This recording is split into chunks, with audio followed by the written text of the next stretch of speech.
to the Thought Snob Podcast. I'm Paula Swope. Let's get snobby.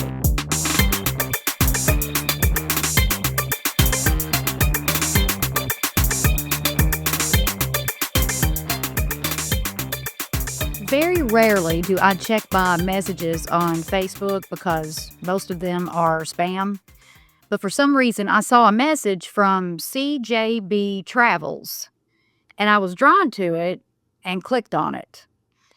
And I'm so glad I did because it led me to a delightful, sweet, smart British gal named Carly Brinkman. Like, I wish she lived next door because when I think about her, one word comes to mind: freedom. And after you listen to her talk, I think you'll understand where I'm coming from with that. Carly is a writer, podcaster, and coach. Her brand, On the Brink, is all about connection. She wants you to feel safe, seen, and heard as she offers snippets from her life so you don't feel so alone. Bold, candid, and fun, she doesn't shy away from her truth, and she invites you to start lovingly speak yours. My conversation with Carly was unscripted and raw, and I hope you enjoy it as much as I did. I just want to jump in and I just really want to know, like, when you sent me that message, you said, your story really resonates. And I'm wondering if because we're in two, totally different parts of the world.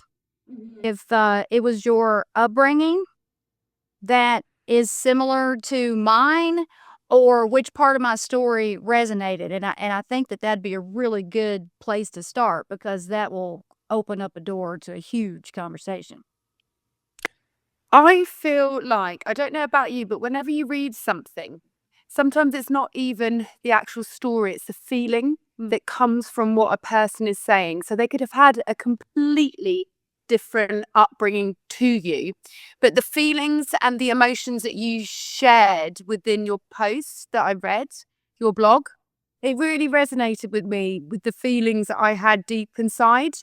And sometimes you just get called to people or places or things that you sometimes don't even know, because I read a lot. I meet a lot of people. I'm really fortunate that I meet a lot of people. And there was something deeply embedded with perhaps your journey and the depths that it took you that deeply resonated with me. I wouldn't be able to say one particular thing because there's people that have had different life experiences to me, but there's a moment when I'm in their company or I read their work and it strikes a chord within me and I'm like, yes, that is it. So I wouldn't be able to specifically pinpoint exactly what it was, but there was certainly the emotions within what you wrote and your honesty and how candid and raw you were with expressing what had happened to you that really struck a chord with me and just was like a calling to get in contact with you. That's awesome. And I don't keep a close eye on that Facebook Messenger because I get some of the strangest messages through Facebook, and it doesn't really happen on a lot of the other platforms. It's mainly Facebook. I just don't get it. And That's I just interesting. happened to see your message and clicked on it, and typically would not have replied, like through Facebook Messenger. And and then I watched a clip of an interview that you did. I think it was on YouTube. And I was sold at that moment because every piece of my work is not, I hate that. I really don't like to use the word manifestation because social media has really turned that into something trendy and gimmicky, like pair of holy jeans. And that is not fucking case, like, at all. It's a big, huge picture, and it involves healing and releasing trauma and negative emotions and forgiving people who don't give a damn about being forgiven. Absolutely. And I mean, it's like this inner work that you've got to do in order to make the conscious creation work for you and instead of against you. And Absolutely. yeah, and I have a feeling, and it's so freaking clever, your brand, your tagline, because your name is Carly Brinkman, and it's on the brink. Absolutely, yeah. It just came to me like creativity. It's just the flash that comes to you. And exactly what you were saying there, I've kind of shied away from some of these spiritual practices and words that a lot of people are using now. It's like with anything. I don't even like the word spirituality much anymore. I don't Because I don't either. no, it just doesn't It resonate. don't. And I don't think It's like Christianity. It's like there's such a negative connotation, which I understand. Well, absolutely. with Christianity, I don't want no part of that. Good thing spirituality has got that icky gimmicky feeling to it too. We need to come up with a new damn word. We do, and I am a bit of a wordsmith, but it usually happens when I'm in the shower or not thinking about it. And that is the essence of creativity. When you are trying to seek it, and in life, if you are pushing or forcing or wanting it to come to you, it never happens. And it's having the faith. That's one thing. Take away spirituality, that word, and manifestation. What I have learned, the big words for me, is ultimate surrender and allowing the reality of things to show up. Doesn't mean you like it. And I often say this, where I am at the moment, I wouldn't say I particularly like it, but life, there must be a positive aspect to the situation I'm in at the moment for my soul's evolution to get me to the next place. Because as we know, it's all here. Everything that we want is here. We don't have to try and get it. Right? It's here. So the only person that's blocking it and getting in the way is me. So that ultimately, there is an addiction gentleman called Gabor Mate. I don't know if you've heard about him. And he's fascinating. And he says the hardest work that anyone will ever do is looking themselves in the mirror and taking full accountability. Yep. And it's not an easy path to take. And lots of people do it. And just like me, you can spout psychologists or people to validate what they're saying. However, the essence and the truth within it is sitting with yourself with that feeling without trying to intellectualize it and allowing it to move through your body and giving yourself permission to do that. Mm-hmm. That for me is the essence of being alive. I'm a soul in a human meaty flesh suit. And I love that. the part of it is allowing the soul chose me this to have the experience. Mm-hmm. And what a trip. What a trip. I know. And it's allowing it to show me, when you listen to the soul, exactly what it needs in its next steps of evolution. So that's what fascinates me. What about you? So I'm intrigued with you in regards to where you are now and the next steps in your journey and how everything's showing up for you at the moment. I'm 47 and in the thick of menopause. Oh, wow. Okay. Yeah. But I can, in all honesty, say that I'm in the best shape, the best health, and the best place that I have probably ever been. Wow. And it's taken a lot of work to get here. And I really have to bite my tongue when people say, God, you've been really lucky. Can you? Yes. Yeah.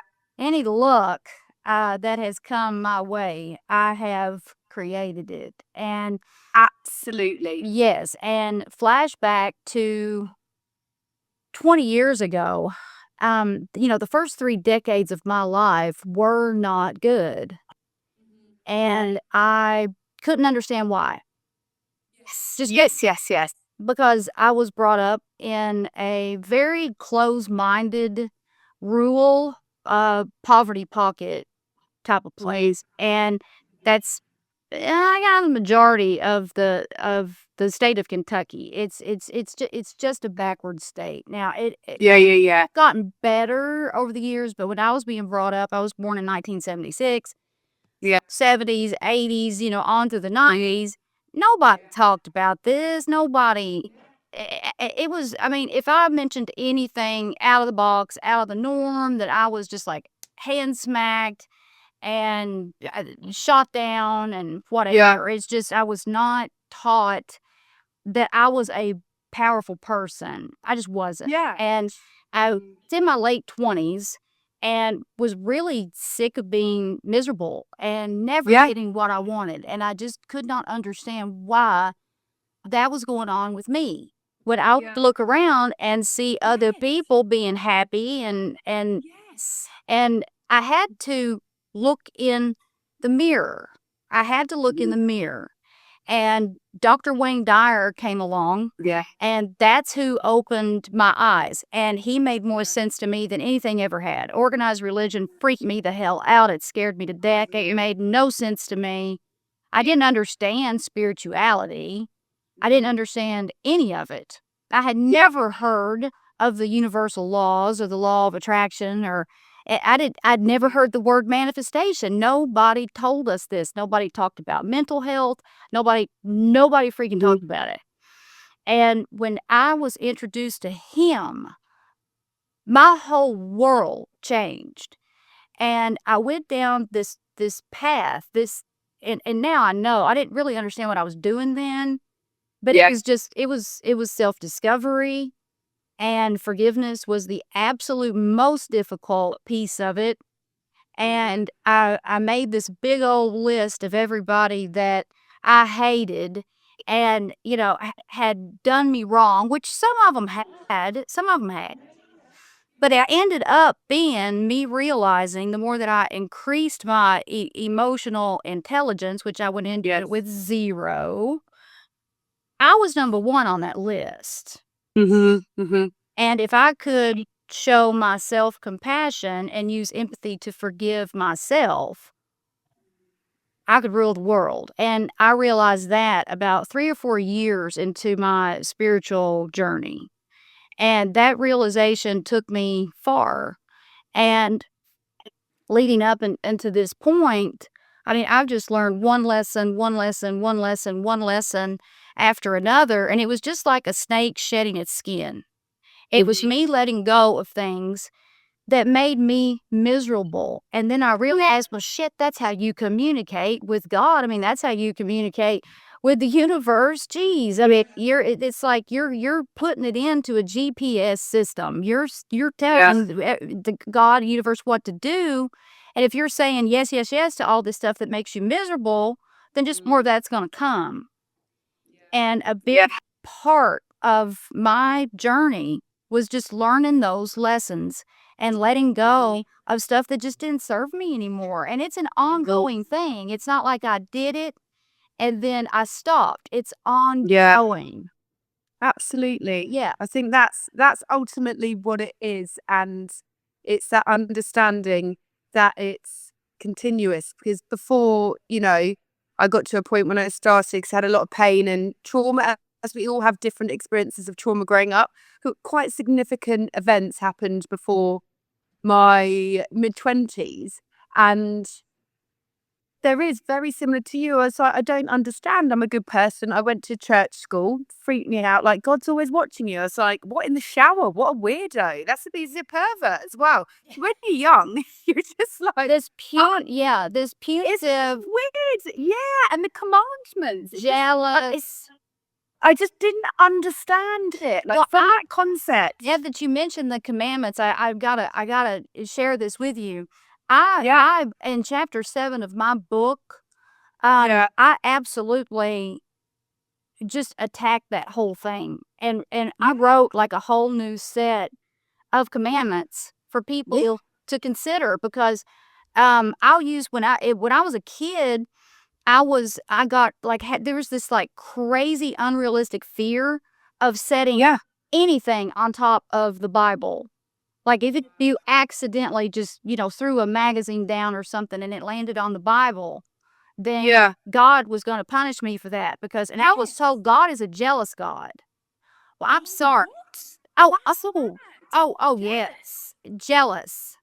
Place no idols before me. And there's scripture in the Bible somewhere. I don't know if I'm like quoting that verbatim, but place no idols before me. I mean, I was told that as a kid.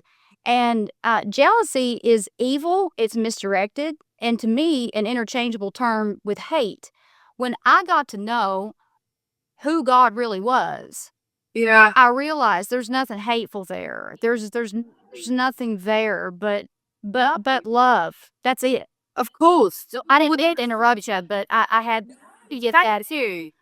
No, I'm like that all the time. When I'm sparked, I'm like, oh.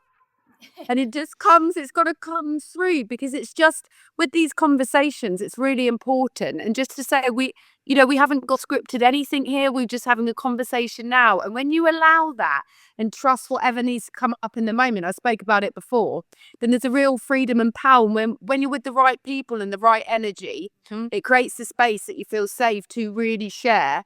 And that's power, just allowing it to come up. So when you get that impulse, so really, because I find it, looking back, so fascinating about how it was constructed, but also who delivered the message. So I lived in a place called Brighton, which is very bohemian, very open to lots of different ways of life and lifestyles, creative, very liberal. And the people that were trying to recruit people to become Christians in Brighton, it was okay to be gay. So if you're homosexual, fine. My sister lives in a small town about an hour north of London. In there, the people that were recruiting you for the God Squad, as some people called it, not allowed to be gay. So it's really interesting. You're given, the same words, the same book, taken out by different people, delivered in a completely different way, and they can focus on a particular area, idea, and construct or concept, and then like, yes, Brighton, okay to be gay. Leighton Buzzard, no, you're going to hell. So I find it absolutely fascinating that actually, like even love, the concept of love, beautiful to some people, but if you've had heartbreak, or your caregivers, or people that you've met that supposedly loved you, your approach and connection to that one word, that feeling, can be completely different. Where the pure essence of love is a feeling, is you can't even articulate it. When you're within that vibration and frequency, there's no words for it, but it has been used as a weapon in some cases, but used for good. And we have an individual choice to see where we fit and how we want to find meaning with that word and with the circumstances that happen in our life. Yeah, like you just completely nailed it. And you also pointed out the ignorance that's associated with organized religion and how the whole culture operates, because who's right and who's wrong? That's like one institution says, okay, it's okay for you to be gay. Yeah, you're good. But then another institution says, oh, God, no, that's an abomination of God. You can't be gay. That's what I was taught growing up. Homophobia. I mean, homophobia was like, that was the thing. Yeah. And my eyes was open to how horrific that is, because two of my best friends to this day, they were in the closet. I didn't know it. Wow. Because it was forbidden. I mean, you would Yeah. be blackballed and sent to hell to burn in a lake of fire for eternity for being a homosexual. Okay. All right. How much sense does that make? It's come on. I mean, come on. And that's the mentality. That was one of the drivers of my socialization. That was just crazy belief. How can you possibly condemn a whole population of people? It's like, who the fuck do you think you are? Exactly. And you've hit the nail on the head. It's a belief. And that's it. So belief, which becomes a thought, then becomes an attitude, then becomes the way you see the world. And I grew up in a very small town and grew up with the fear of, if I ever had an inkling of finding a woman attractive, then I would need to die. Like, that was it. There wasn't and I found that with religion, when it was the way that it was portrayed to me and in the school system, it was very black and white. And actually, life is too nuanced. Life is creativity. Life is evolution and growth. And it just shows you, thank goodness, because you think about the many people you talk about, your two friends, the many people that did not have who knows what within themselves to get them through those tricky chapters in their life. Because I strongly believe you just need one person. I strongly believe, I'm a very social person. I love people, but to someone, you just need one person to really see you, whether that's a teacher, a friend's mum, someone in your life from a young age that believes in you and can steer you to a place that is safe. You just need one person. And I think still in life, you can have lots of friends and you can have great experiences and you can go out and chat to people, very surface level, which is great fun. I love having a good time, but it's really important to have that person you can turn to that sees you without judgment, that just sees you in love. And hopefully you can see it in the mirror. We're still learning to do that. If you look in the mirror and you're like, hey, love you. Right. Some days are easier than other. But yeah, that's ultimately what it is. And I feel for the people that have gone through the decades we have without the support and inner strength and that's not a weakness. I don't mean the people that didn't reach out. It's just, I feel for them deeply. Yeah. That they didn't have the support. Yeah, I love how you brought up that it just takes one person, because that's really how it happened with me. Yeah. And I want to ask you what you think about this. Oh, I was talking about, I always think about nature versus nurture. Very interesting. And I'm leaning towards nurture. Mm-hmm. Because when you said this, you just need that one person.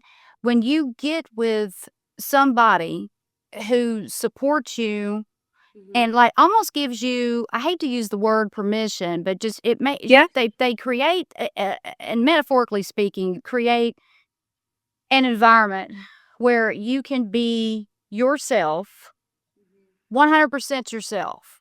Yeah. Okay.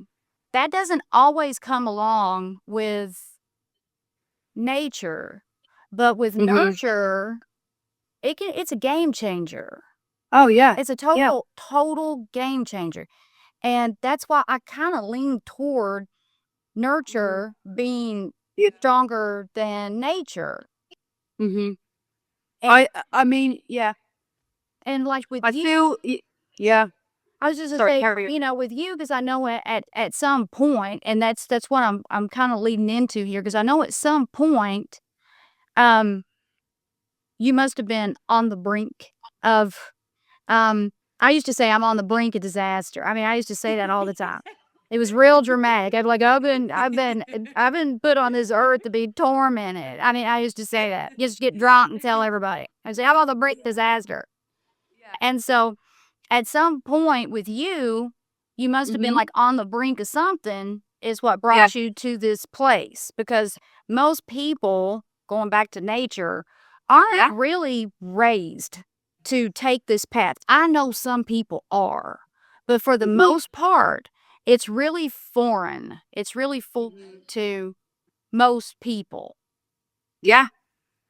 So what was that? I mean, what was like your pivotal moment?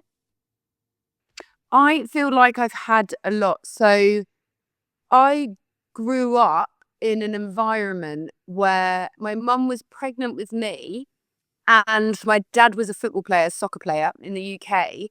And when my mum was like 7 months pregnant with me, my dad had a heart attack at the side of the football pitch. He was in his 20s. So my mum went through that experience of her partner. And my sister was 13 months older than me. And he was clinically dead. They resuscitated him. And then he had another heart attack in hospital. So my mum, and we had no money. So I grew up where times are tough. And they were both young and they both had lost parents as well. My mum was an orphan. My dad lost his dad. So two young people that I can't comprehend that. And then we grew up, and I had so many experiences of wonder and beauty. And, I used to play, like, beautiful things happen when I was younger, great opportunities. But fundamentally, there were challenges within that, with two young people, raising four children who would, had their issues as well. And I fundamentally struggled internally, but projected a lot of the time that I was fine. So it was lots of different events that happened. And then my dad passed when I was 17. I just started university. And my mum really struggled at that point to um, deal with that traumatic event, in addition to all the other traumatic events.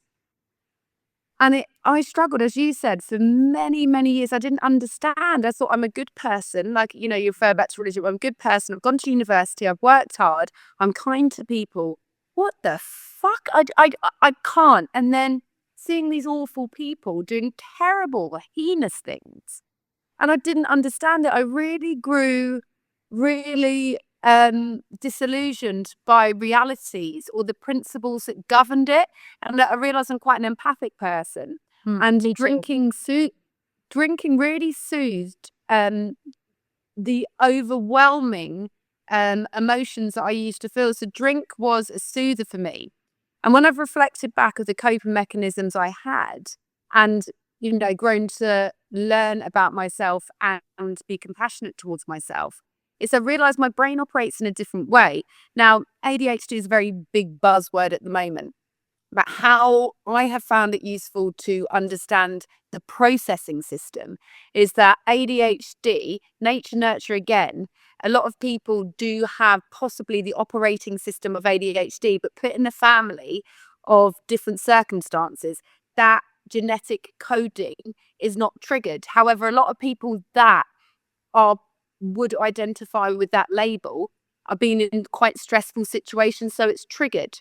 So how I have come to this path is lots of challenges, many traumatic events, coupled with beautiful experiences. We're coupled with times that I just didn't understand. I had no understanding, that I kept on trying. I kept on trying to understand. I kept on doing the work. And then everything kept on crumbling. So the only thing that I ultimately had after that, was the trust. All I had was faith, not in a religious perspective, was just faith. It's just like all these things that I've got, it has to be working out for me. It has to. I don't understand now. And it's letting go of the theorizing of why it happened, because you'll never know. I mean, the only thing that we know really is that we're going to die. That's the only uncertainty. Right. And even with that, you use it. Are you going to use it in a way to really cherish every experience? Or are you going to use it in a way to use it against yourself and be shit scared about stuff that happens? And, I had a big wake up call. I hit 42. I wasn't married. I was in a shared house. I had no money. I was working as a state school teacher in a state school, and the biological clock was ticking. So I had a big wake up call thinking I'm perhaps not going to be a mother. I don't own a house. I'm not a career person. I haven't got a husband. All those milestones or all those signifiers that you're, a successful woman, I had none of it. And, I really struggled with that. But that's an egoic perspective of who I am. Yeah. Who I am is love. So I have to let all that go and go through it. That's the key, go through it. And just understand that I don't know what's going on, but I know that I like writing. I know that I'm a good writer. I know I like people. I know I'm curious. I know that I love, expansion and growth. I know I love nature. So that's all I had. I got stripped of everything. And that's all I had. My communication, my faith, my curiosity, my creativity, and my love of life. That's all I had left from all of that. Because everything can come and go. But if I could cultivate that, like watering the seeds and seeing what happened, then who knows? Because I had to let go of control. And it's a process, and you go through it. but I get a choice about how I choose to move on. And the more I focus on those things and fun, and even when it's hard, what an experience. Wow, that's really curious that happened today. Rather than, what have I done wrong? What's going on? Like, wow, that's curious. Well, that's really pissed me off today. Interesting. Oh, wow, interesting. And then that helps me. God, I'm curious about that. Wow, I'm a brilliant writer. I can't wait for the universe to show me people and meet people and it to show me because I trust you. Yeah.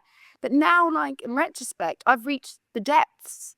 Isn't that a gift? So when someone talks about death or loss or struggle or poverty, I don't know your story, but I feel it with you. I can join you at the table. I can join you there because I have been there too. Not exactly the same, but what a gift. Right. Not didn't feel like it at the time, but what a gift now. It's the richness of life. That's the richness of life. I'm really glad that you brought that up about you had this, oh my God, I'm 42 and I haven't done this and I haven't done this and I haven't done this and I haven't done this. Because I talk about this all the time. And I talk about this with the people that I coach. It's like, because I used to feel that way too. I was and I can give you an example. I was a late bloomer and I didn't go to college until I was 25. And I was putting this undue burden, this undue stress on myself because I'm like, feel like such a loser.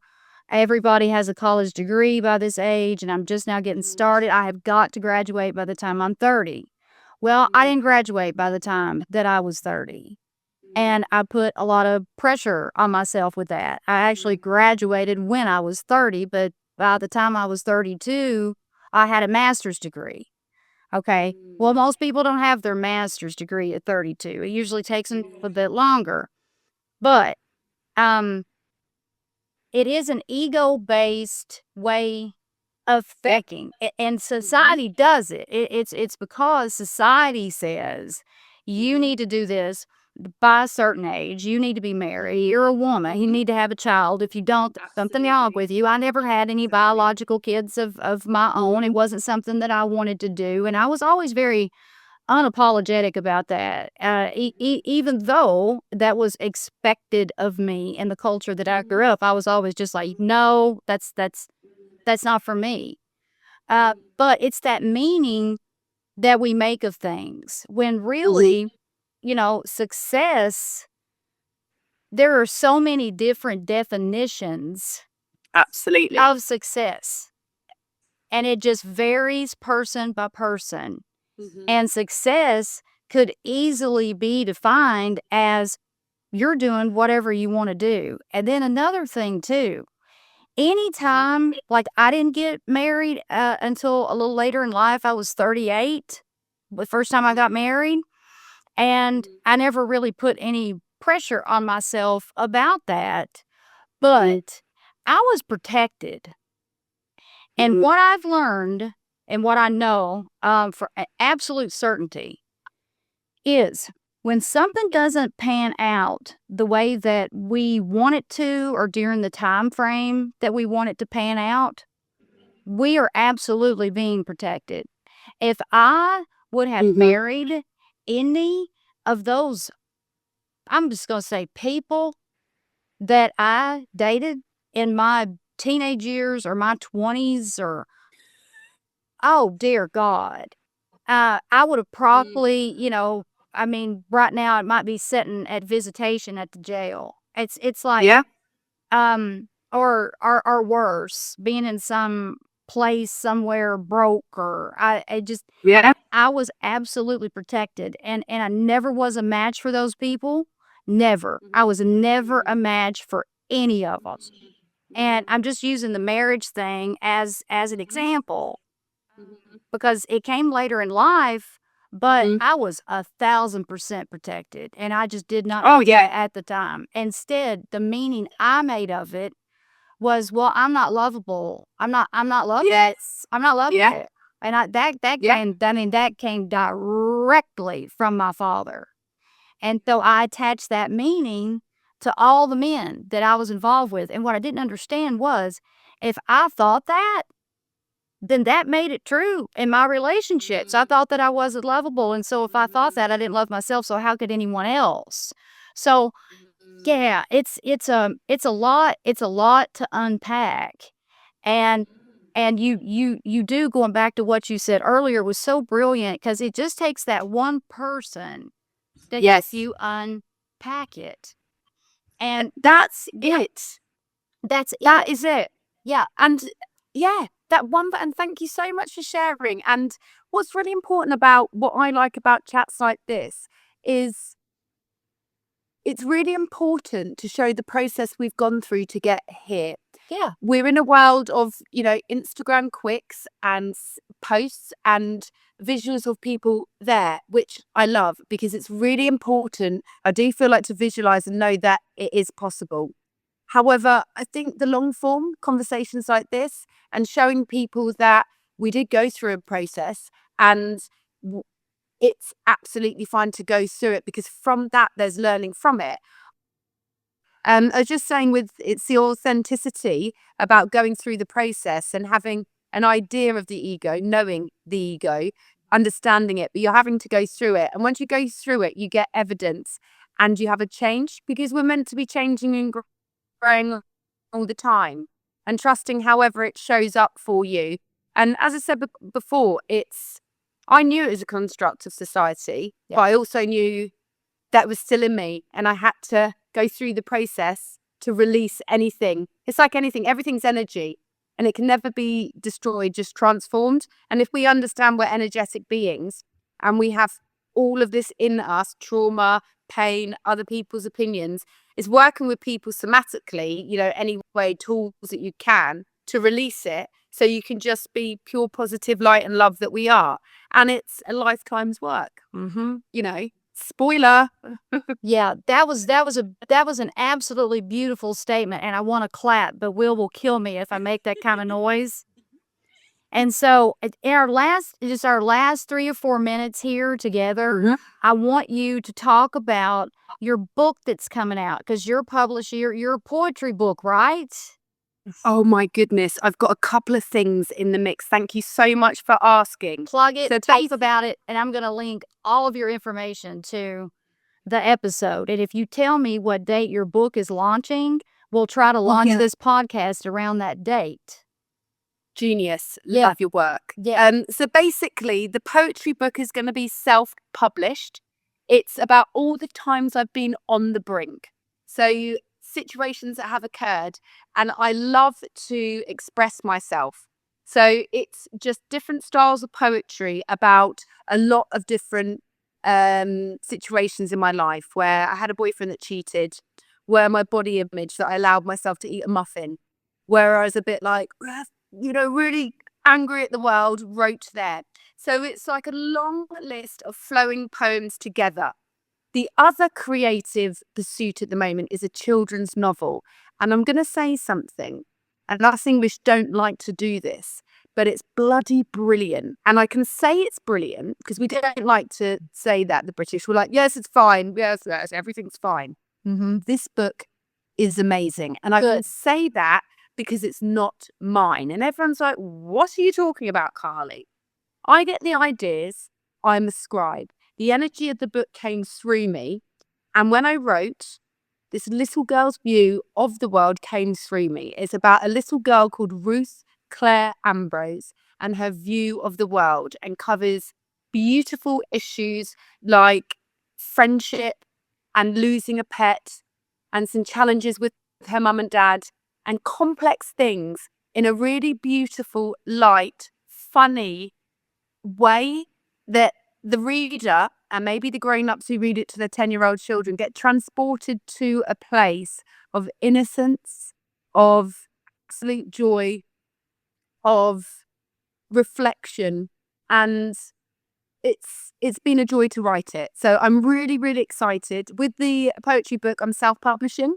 With the children's novel, it's yet to have a title. That will be, we're pitching to agents at the moment. So if you know any amazing book agents, please send them my way. And it's just been a joy to have someone support me in this endeavor. I've got an incredible editor. He's been working with me and didn't try and change the energy or anything about the book, and that's a joy. And it's just beautiful. Self-expression and writing and creating, whatever form that shows up for people, is such a valuable tool. So On the Brink, the poetry book, will be out this December on Amazon, and the book, the children's novel, hopefully next year at some point. Okay. Well, you might have to come back on the podcast and us talk about the poetry book. Oh my God, I'd love to. Yeah, because it's rare to run into somebody that writes poetry and publishes it. I only know one person. Interesting. Yeah, her name is actually Shelby Lee, and you can find her on social media. Fabulous. Yeah. And the way that she has branded her work is quite genius. And she's done a really great job. And so I commend you for what you're doing. And you'll have to let me know your launch date, and we'll make sure that it's clearly communicated when the episode airs.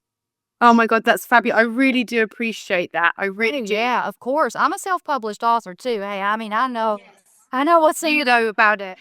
You know. Yeah, I've been there, done that. And Absolutely. we can have a conversation about those literary agents at some point too. I'll send you an email. That would be fantastic. I just think it's really important to be around people that are steps ahead of you, and and then you become that to someone else. It's just supporting people, isn't it? It is. It really, really is. And speaking of supporting people, thank you so much for being on the podcast and for reaching out. And I want to stay in touch. And, yes, please. So I'm now doing a weekly live show on TikTok. Oh, amazing. It's every Wednesday at 2 p.m. Eastern Standard Time. Okay. So I'm doing it today at 2 o'clock, which is about an hour so from now. And the show is just no agenda. It's raw, but it's just about non-traditional topics and out of the ordinary ways of living. And I have guests every week. The audience can this is today's, I think, the third episode. So I just started it a couple of weeks ago. But anytime you want to hop on and join as a guest, it's open invitation. Hop on. I would love it. And I think, oh my God, me too. Yeah, I think you would do. I think they would love you. I would love that. You see, I love Americans. I went over to LA this year, and I've got family over in America, and there's just such an affinity. I think 'cause I'm such an enthusiastic person. People in the UK are like, have you had a can of Coke? I was like, no, I'm not drunk. This is my energy. But I'd really love to. I've really thoroughly enjoyed this conversation. And thank you so much for being so open. It's just refreshing and beautiful. Then one day, hopefully, we could be doing this maybe prime time somewhere. And just imagine. Hey, I've put it out there, and hey, that's my intention. So absolutely, we'll see what happens. We'll put it out there. We surrender. That's right. Surrender. We're ready. Yeah. It's like ready. Yeah. We're ready to receive. That's right. To receive. That's right. So Carly, thank you so much, and I'm going to be in touch real soon. Let me know your launch date, and we'll try and correspond all of that, and then or coordinate all that, and then don't forget about TikTok Live. If you ever want to hop on, just let me know. Yes, I've got a poetry night tonight. I'm going to go and read some of my poetry tonight, so I won't be able to make it tonight. Okay, but I'm going to put it. I'll put it in my notes, because I only work till about 2 o'clock in the afternoon, so I have evenings free. So this is fabulous. Okay. All right. Thank you so much. Absolutely. Absolutely. Thank you. We'll talk soon. Thank you, and have a wonderful day. You too. Take care, lovely ones. Bye.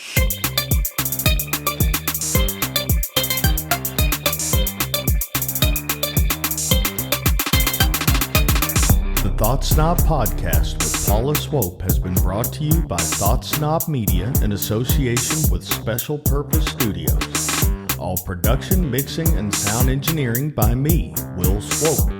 We hope you've enjoyed this podcast. Please take a few seconds to give us 5 stars and leave a review. See you on the next Thought Snob podcast with Paula Swope.